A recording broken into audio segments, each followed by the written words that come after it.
여러분 안녕하세요. 오늘 추구 7번째 시간이네요. 바로 들어가겠습니다. 예, 첫 번째 연이에요. 그 문장 중에 가장 작은 단위가 9라 그랬죠? 예, 5자로 된 요 9가 2개일 경우에 연이라고 한다 그랬죠? 예, 첫 번째 연 보시겠습니다. 녹죽, 군자절, 청송, 장부심. 초록색 대나무는 군자의 절개요. 푸른 소나무는 장부의 마음이로다. 했죠? 군자의 절개를 초록색 대나무로, 그리고 장부의 마음을 푸른 소나무로 비유했습니다. 그래서 녹죽과 청송, 그리고 군자절, 장부심 이렇게 확실하게 대꾸를 했습니다. 여기서 녹색 대나무, 푸른색 소나무 했는데 일반적으로 다 푸른색 대나무, 푸른색 소나무 이렇게 표현들을 하는데요. 예, 엄밀하게 초록색과 청색이 다르죠. 이 한문을 하는 이유가요. 한글로는 전달할 수 없는 그런 깊이가 있습니다. 그래서 소리 글자인 한글과 뜻 글자인 한문을 같이 할 때 말이나 문장에 있어서 균형감이 있고 한문 뜻 글자의 깊이와 한글의 편리함이 같이 이제 아우러졌을 때 한결 우리 말이 빛이 날 것이라고 생각이 듭니다. 먼저 녹죽 보시면요. 이 녹색은요. 왼쪽에 실사부와 오른쪽에 색일 녹자입니다. 색일 녹자 모양을 보시면요. 위에는 두 손으로 이렇게 뭔가를 짜고 있는 모양을 형상한 거예요. 그리고 아래에는 물숫자죠. 옛날에는 풀이나 나무를 짜서 물기를 빼내는 색깔을 초록색으로 본 것이에요. 옆에 실사자 있죠? 예, 그 실에다가 초록색으로 염색을 드린다는 의미입니다.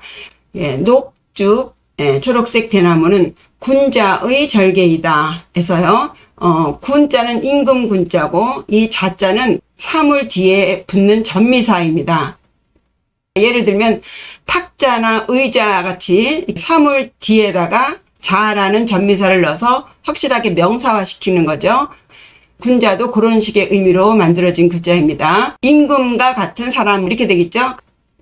절자, 마디절자죠. 이 군자의 절개를 초록색 대나무로 보았는데 요 대나무의 속성이라면 휘기는 하지만 부러지지는 않는다라는 거죠. 예. 그럼 왜 군자의 절개 마디절에서 똑 부러질 것 같은데 왜 대나무를 했을까요? 그 율곡 이이 선생이 쓴 경몽요결이라는 그 초학들을 위해서 지은 교재가 있습니다. 율곡 선생은 신사임당의 아드님이시죠. 선생이 그 선조대왕 시에 동인과 서인이 이렇게 첨예하게 부딪힐 때 동인 서인을 화해시키기 위해서 무척 애를 썼는데 결과론적으로는 동인 서인 양쪽에 다 등을 지게 된 그런 결과가 되어서 결국 정계에서 물러나게 된 때가 있었습니다. 선생은 신사임당이 48살 때 돌아가시자 그 아버지가 부인이 죽자마자 첩이었던 주모를 바로 본실로 드립니다. 그러자 이 율곡 선생하고 그 새어머니하고 사이가 좋지 않아서 율곡 선생은 어머니 3년상을 끝내자마자 집을 나와서 금강산으로 입산을 하시거든요. 때문에 본가와는 친하지 않았던 것 같아요. 어쨌든 정계에서 물러나서는 처가 근처로 가서 이제 말년을 보내게 되는데요. 거기서 조그마한 서당을 지어서 아동들을 가르치게 됩니다. 그때 교재가 좀 필요하겠다 싶어서 지은 책이 경몽요결이에요. 근데 이 경몽요결 서에 이런 글이 있습니다. 조의 득정 이, 접속사 이가 저는 뺐습니다. 조의 득정 이, 철리 득중의 해가지고요. 깊이 알아서 정을 얻고 실천하면서 중을 얻는다라는 글이 있는데 이 문장이 군자의 덕목으로 정과 중을 아주 잘 설명한 것 같아서 제가 소개를 드리는데요. 조예라는 말은요, 우리가 흔히 하는 말로 저 사람은 학문의 조예가 깊어, 뭐 예술의 조예가 깊어 이런 표현을 하는데요. 학문이나 혹은 예술 혹은 기술 같은 거 그런 것을 깊이 안다는 의미예요. 그래서 깊이 알게 됨으로써 정을 얻었다. 예, 정답을 얻었다는 거예요. 무엇이 옳은 것인가를 알았다. 그러니까 이론을 통해서 정을 알았고, 천리득중 해서 발불천 발불리예요. 그래서 이건 실천을 의미합니다. 이론을 통해서 아는 것을 실천에 옮기면서 그 속에서 지혜를 말하는 그 중을 얻었다는 의미거든요. 그러니까 군자라면은 이론적인 공부를 통해서 그 올바름을 알았다면, 그 올바름을 고집하는 것이 아니라 그것을 실천하는 중에 지혜롭게 상황이나 경우에 따라서 중도에 맞는 중을 얻게 된다는 문장이거든요.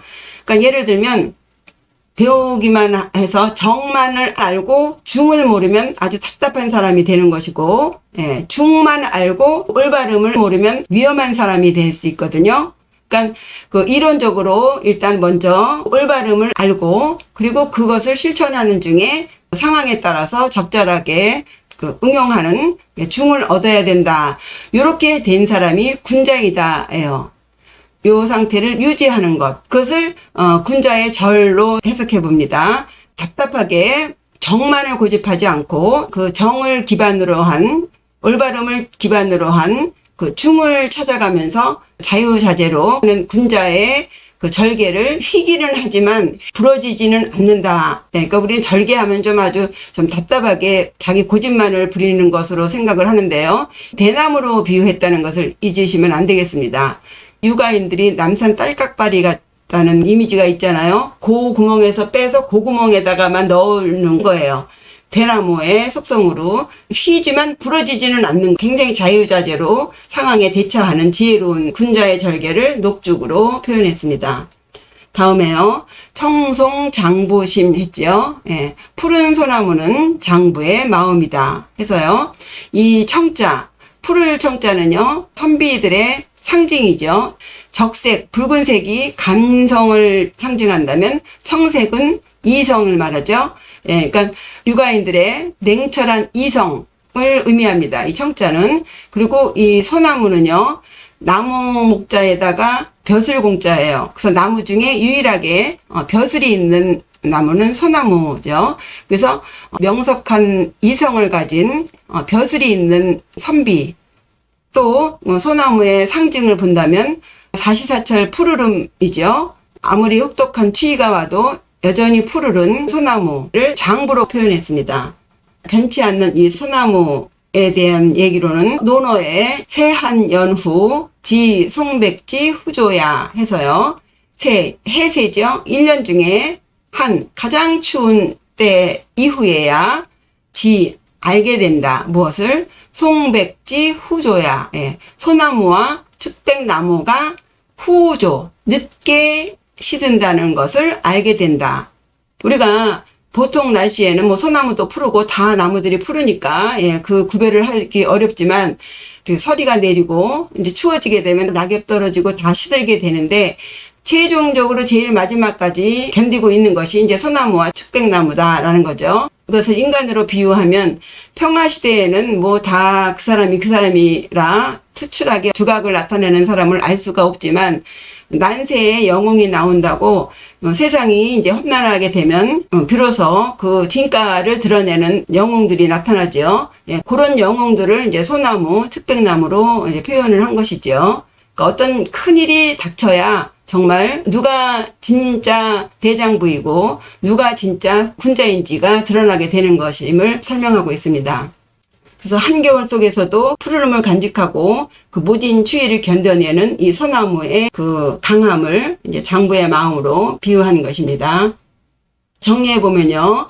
녹죽, 군자절, 초록색 대나무는 군자의 절개이고, 청송, 장부심, 푸른 소나무는 장부의 마음이다. 다음 연 보시겠습니다. 인심 조석변 산색 고금동. 보시면요. 인심은 이제 사람의 마음의 수식관계로 만들어진 단어예요. 그리고 산색, 산의 색깔, 이것도 마찬가지고요. 그리고 조석, 아침조, 저녁석. 고금, 옛고, 지금금 해서 반대 의미가 있는 한자를 붙여서 만든 단어예요. 인심, 사람의 마음은 조석으로 변하고, 산색, 산의 색깔, 그러니까 자연은 고금, 옛날이나 지금이나 똑같다는 문장이죠.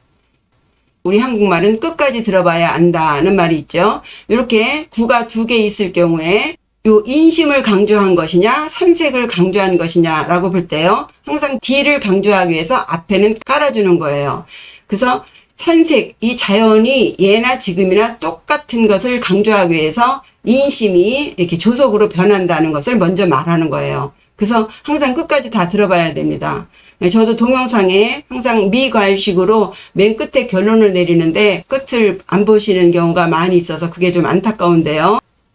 동양의 정서가 그렇습니다. 단도직입적으로 딱 처음 말하는 거는 극히 드물고 쫙 그 배경을 깔아주고 맨 뒤에다 결론을 내리거든요. 여기서도 마찬가지로 인심은 조속으로 변한다. 그러나 산색, 자연은 옛날이나 지금이나 똑같다. 그래서 이 자연을 말하기 위해서 이 인심을 끌어들인 거라고 봐야겠습니다.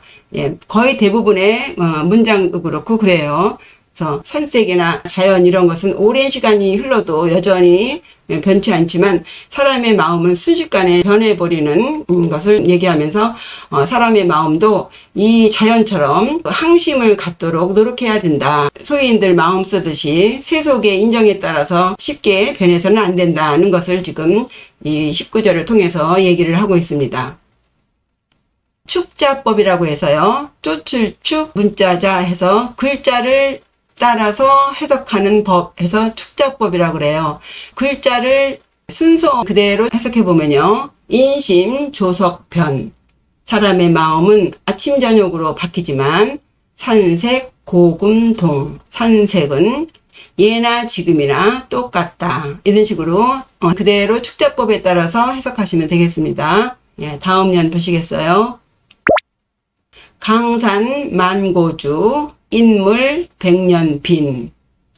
여기서도 강산과 인물 해서 자연과 사람 그리고 사물을 대꾸했습니다.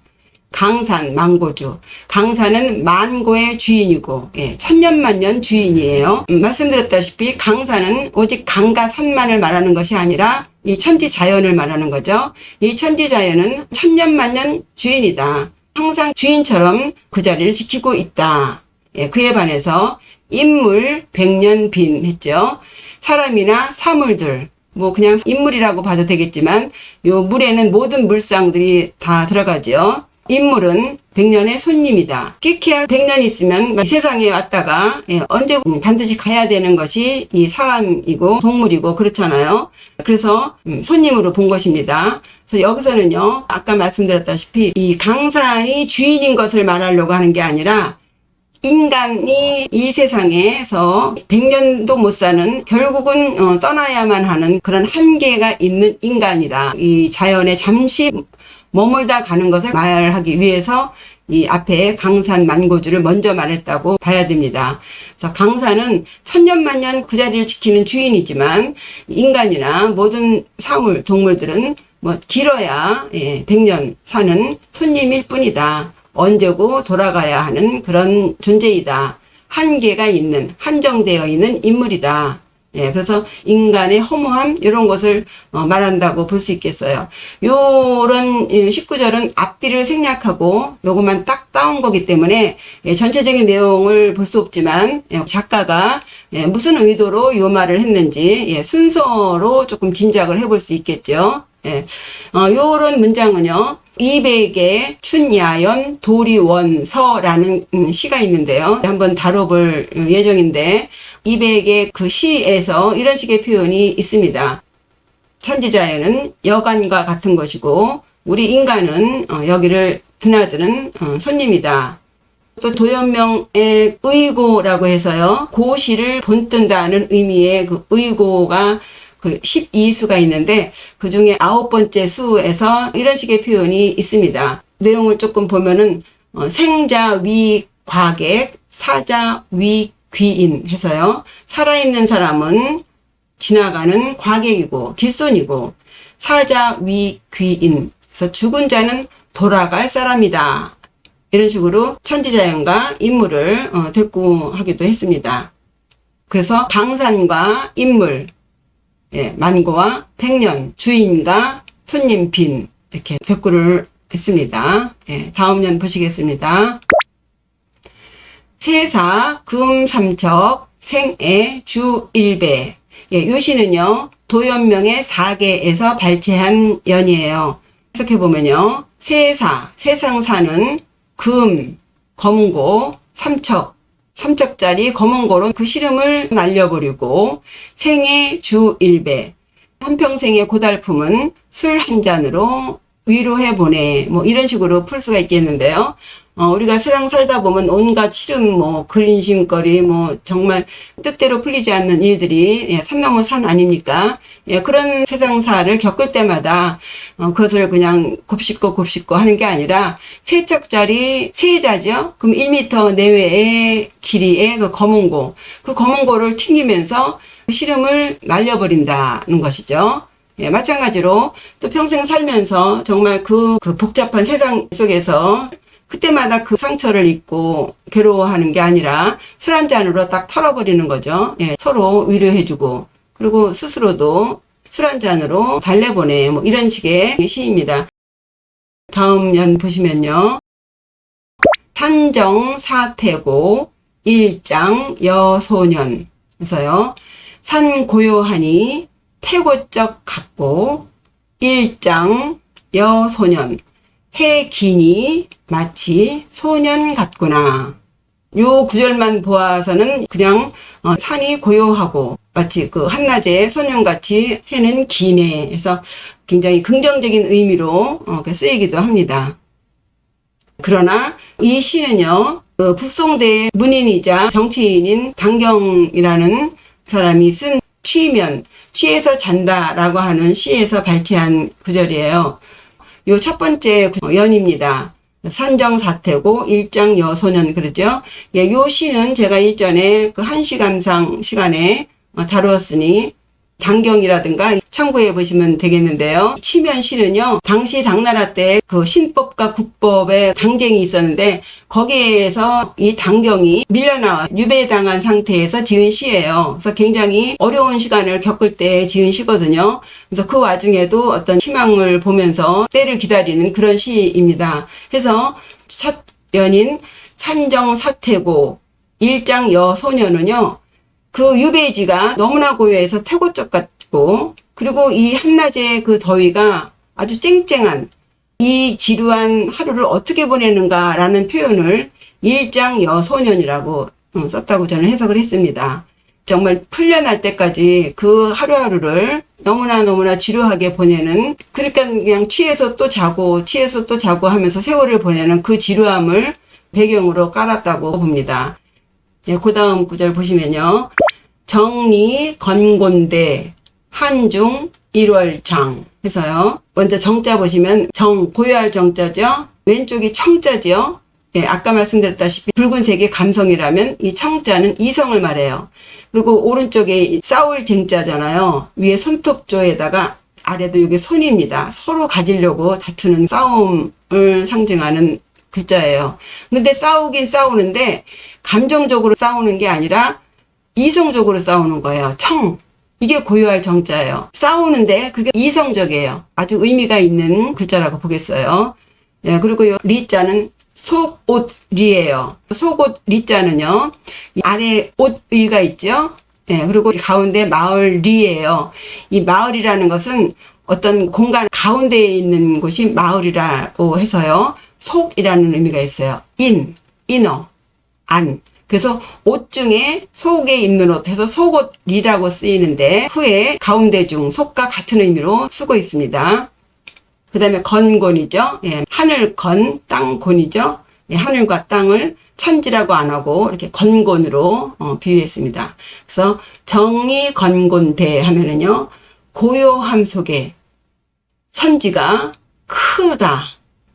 고요한 중에 천지가 크다라는 것은 고요하고 보니 하늘도 높고 땅도 넓고 그것을 알게 된다는 거예요. 우리가 정신없이 북적거리고 살 때는요, 하늘 한번 언제 쳐다볼 겨를이 없고 땅 내려다본 적이 없이 돌아가지 않습니까? 그러나 고요하게 되면 하늘을 바라보고 별도 보고 달도 보고 와, 하늘이 정말 크네, 높네 이러고요. 예, 높은 산에 올라가서 땅도 내려다보면서 와, 땅이 넓네. 그죠? 이게 고요해야만 아는 거죠. 수행의 가장 첫 번째가 정이에요, 정. 고요해야 돼요. 고요한 중에 하늘 높고 땅 넓은 것을 알면서 그 속에 있는 나를 들여다보게 되는, 예. 그래서 고요함이 첫째입니다. 그래서 지금까지 세상이 시끄럽고 어지러운 세상에서는요, 지혜를 내기가 어렵지요. 그래서 일단 고요해야 되죠. 고요함 속에서 천지의 큼을 알게 된다. 이게 시작이죠. 여기서부터. 그러면서 지혜가 터지게 된다. 이런 의미가 있겠습니다. 19절도 마찬가지예요. 한중 일월장 해서요. 한가로울 한자죠. 요게 대문 안에 달이 있죠. 예, 달 보는 거예요. 달. 한가롭게 달 쳐다봐야 돼요. 혹은 속에 나무 목자가 들어가 있는 것도 한가로울 한자예요. 그래서 마치도 집 안에 산을 옮겨다 놓은 것처럼, 자연을 옮겨 놓은 것처럼, 그걸 시은이라 그러죠. 예, 산에 가서 은자처럼 사는 게 아니라 도시 속에 자연을 느낄 수 있는 공간을 만들어 놓고 한가하게 은자처럼 사는 것을 시은이라고 하거든요. 예, 그걸 말해요. 한중, 한가로운 속에, 그렇게 한가롭게 살 때 일월장이에요. 해와 달이 길다가 아니라 요 합하면 세월이라고 하죠. 세월이 김을 안다. 한가롭게 살아야 하루가 이렇게 긴가? 그러죠? 바빠보세요. 1년이 벌써 다 갔네? 벌써 10년이 지났네? 이런 거죠. 한가롭게 살아야 세월의 김을 안다. 세월의 김을 안다는 것, 천지가 크다는 것을 안다는 것, 이것이 자연을 아는 거예요. 우리는 자연 속에 살면서 자연을 못 느끼고 살잖아요. 단순히 이게 자연이 아니라 어떤 그 터짐, 조금 과하게 얘기한다면 이 건곤과 일월은요, 우리가 알아야 하는 깨달음, 지혜의 시작이라는 거죠.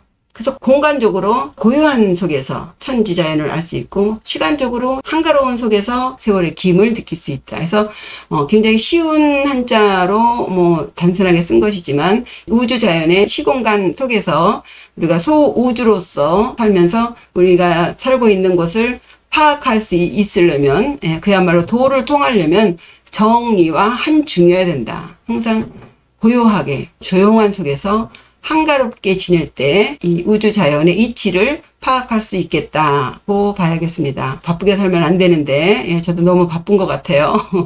이렇게 해서 오늘 분량을 해봤는데요. 공부하신 거 한번 쭉 같이 읽어보시겠습니다. 녹주 군자절, 청송 장부심. 초록색 대나무는 군자의 절개요, 푸른 소나무는 장부의 마음이로다. 인심 조석편, 산색 고금동. 사람의 마음은 아침 저녁으로 변하지만 산의 색은 예나 지금이나 똑같구나. 강산 만고주, 인물 백년빈. 강산은 만고의 주인이고 인물은 100년간의 손님이로다. 세사 금삼척, 생애 주일배. 세상사는 삼척짜리 검은고로 날려버리고 생애의 고달픔은 술 한 잔으로 달래보내. 산정 사태고 일장 여소년. 산 고요하니 마치 태고적 같고 해 기니 마치 소년 같구나. 정리 건곤대, 한중 일월장. 고요함 속에 하늘과 땅이 크다는 것을 알겠고 한가로움 속에 세월이 김을 알겠네. 예, 이것으로 오늘 추구 시 읽어보셨습니다. 다음에 또 좋은 19절 만나보죠. 시청해 주셔서 감사합니다. 구독과 좋아요 잊지 마시고요. 더운데 몸 잘 관리하시고 안녕히 계세요. 감사합니다.